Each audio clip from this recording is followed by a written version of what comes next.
সামনেই আসতে চলেছে অম্বুবাচী। আর অম্বুবাচী চলাকালীন এই কাজগুলি একেবারেই করবেন না। নমস্কার বন্ধুরা, আমি সুমিতা। আমার চ্যানেলে আপনাদের সকলকে অনেক অনেক স্বাগত। আশা করছি আপনারা সকলেই খুব ভালো আছেন এবং ঈশ্বরের কৃপায় সুস্থ আছেন। সামনেই আসতে চলেছে অম্বুবাচী। হিন্দু শাস্ত্র মতে অন্যতম গুরুত্বপূর্ণ তিথি হল অম্বুবাচী। অসমের কামাখ্যা মন্দিরে এই অম্বুবাচী উৎসব উপলক্ষে বিপুল জনসমাগম হয় প্রত্যেকবার। সেখানে এই বিশেষ পার্বণে বসে মেলা। অম্বুবাচী স্থানভেদে বিভিন্ন নামে পরিচিত। কোথাও অমাবতী তো কোথাও রজ উৎসব নামে পরিচিত। হিন্দু ধর্মীয় মতে এই অম্বুবাচী ঘিরে নানান শাস্ত্রমত প্রচলিত রয়েছে।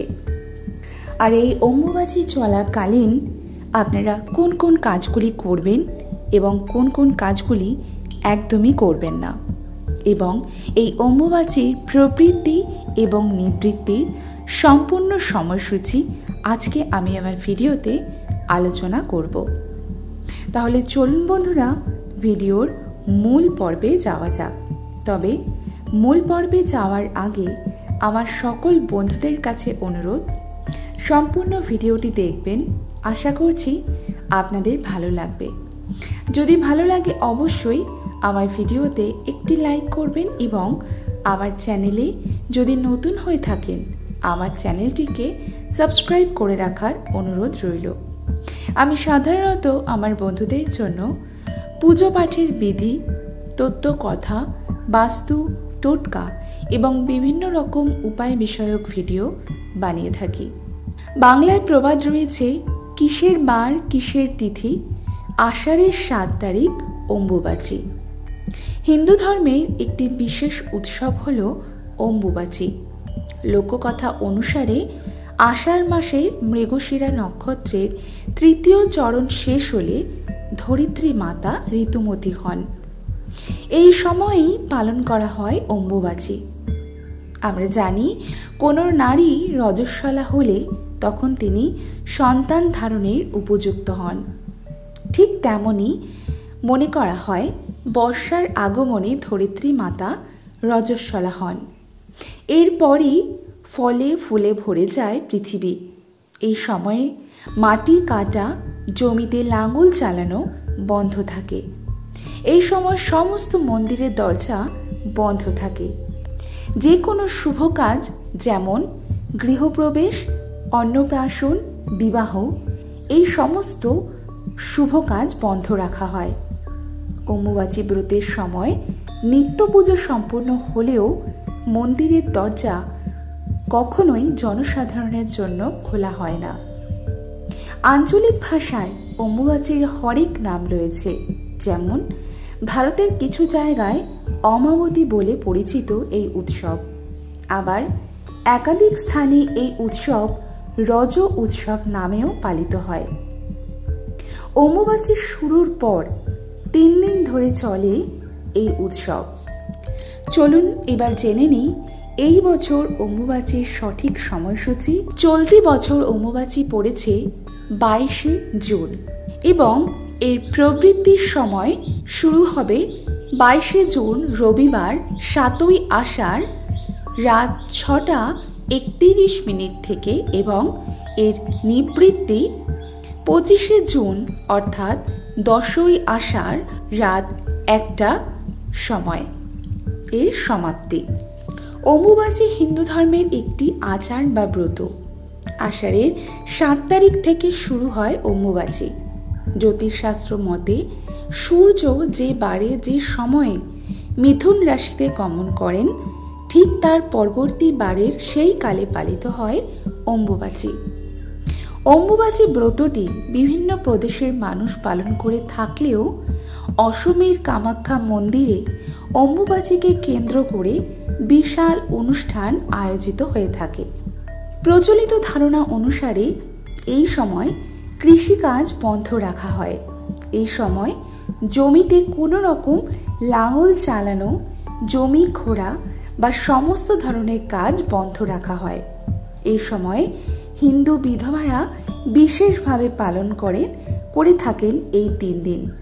বলা হয় এই 3 দিন কোনো শুভ কাজ করা হয় না, এমনকি মন্দিরের দরজা বন্ধ রাখা হয়। সতীপীঠের অন্যতম অসমের কামাখ্যা মন্দিরে সতীমাতার গর্ভ এবং যোনি পড়েছিল। তন্ত্র সাধনার অন্যতম পীঠ এই মন্দির। প্রতি বছর অম্বুবাচীর 3 দিন কামাখ্যা মন্দিরে বিশেষ উৎসব এবং মহামেলার আয়োজন হয়। এই সময় কামাখ্যার মন্দির বন্ধ থাকার রীতি রয়েছে, তবে চতুর্থ দিনে সর্বসাধারণের ভক্তকুলের জন্য মন্দিরের দ্বার খুলে দেওয়া হয়। দেশ বিদেশ থেকে ভক্তেরা ভিড় জমান এই মন্দিরে। কাউকে এই সময় ভিতরে গিয়ে দর্শন করতে দেওয়া হয় না।